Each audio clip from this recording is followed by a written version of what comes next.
Promesse biblique du jour. Relisons aujourd'hui Romains 8, verset 37, avec ce verset qui nous dit « Nous sommes plus que vainqueurs à cause de celui qui nous a aimés dès le commencement ».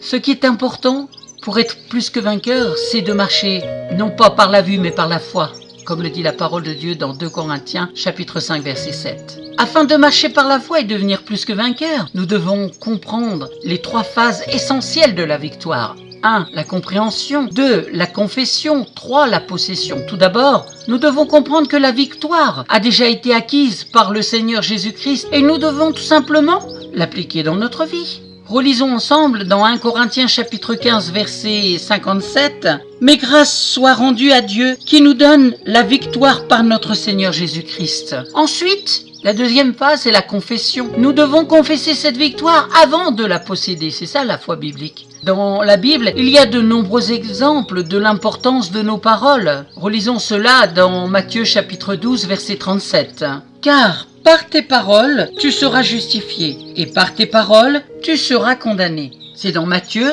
chapitre 12, verset 37. La troisième phase, c'est la prise de possession de la victoire. Souvent, nous négligeons de prendre possession de ce que Christ a accompli pour nous à la croix.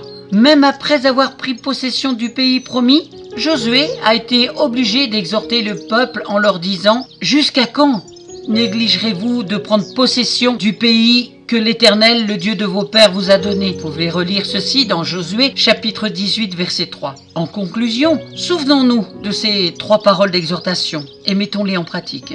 Lisons dans Hébreux, chapitre 6, versets 11 et 12. Il est écrit « Nous désirons que chacun de vous montre le même zèle pour conserver jusqu'à la fin une pleine espérance, en sorte que vous ne vous relâchiez point et que vous imitiez ceux qui, par la foi et la persévérance, héritent des promesses de Dieu. » Amen. Si vous ne possédez pas de Bible, n'hésitez pas à me contacter. Je vous en offrirai une gratuitement. À bientôt.